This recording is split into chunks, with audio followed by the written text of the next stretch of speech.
Hello, I'm Panos Kotzathanasis, and this is Bad Accent Video Reviews. Today we're going to talk about a Filipino film, Tumandok, by Richard Jeroui Salvadico and Arlie Sumagaysay, which was one of the biggest winners in this year's Cinemalaya Film Festival.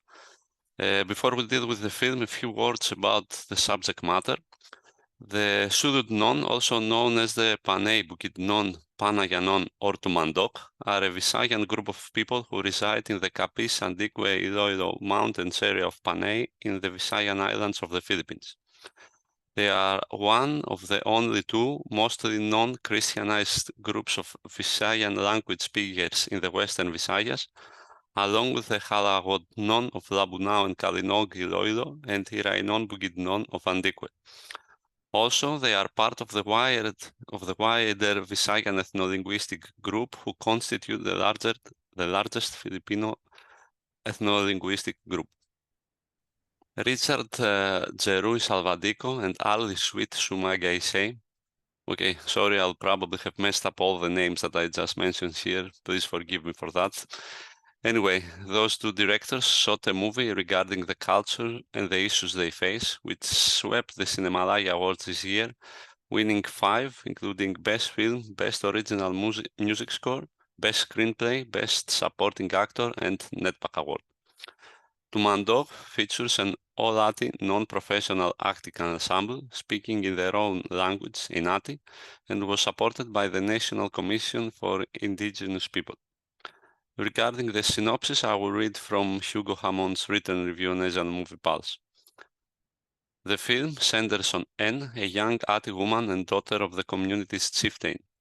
As her father's health declines, N must step into his role, taking on the formidable task of traveling to the city to secure legal documentation necessary to protect their land.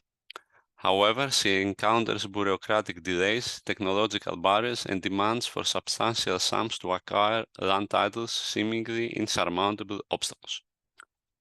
One of the best things the directors do here is to create a sense of tension from the beginning. The death of a child that opens the movie, and the fact that this is not the first similar death in the area, are just the beginning, as the arguments among the tribe whether they should stay and fight or leave once more intensify this sentiment. That acts of violence continues, the monster of bureaucracy rears its ugly head almost constantly, the whether N's brother will ever return, and the chief's health add even more to this sense, even without the lack of usual cinematic techniques in that path like music or fast cuts. At the same time, the permeating realism results in an approach that frequently resembles the documentary, with the filmmakers actually including real footage on occasion in the movie in ideal fashion. The presentations of traditional songs and music, which have significant space in the movie and are mostly organically embedded in their narrative, add to this sense even more.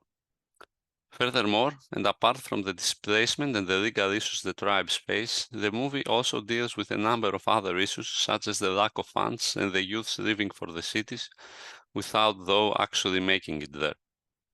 Despite all this, however, the cinematic approach remains minimalist, with Pavel Manikan's cinematography focusing on realism and presenting some of the beauties of the area through long shots, and her own editing resulting in a mid-tempo that works quite well in the economic 80 minutes of the movie. Lastly, Zenaika Sancheres N and Felipe Ganancial as the chieftain are the ones that stand out from the cast, with their chemistry also being quite admirable. Tumandok is an excellent film, both well shot and presented, and rather significant considering the relatively unknown topic it deals with. So this was another Bad Accent review. Thank you very much for being here, and if you like this video, please like and subscribe. Have a nice day.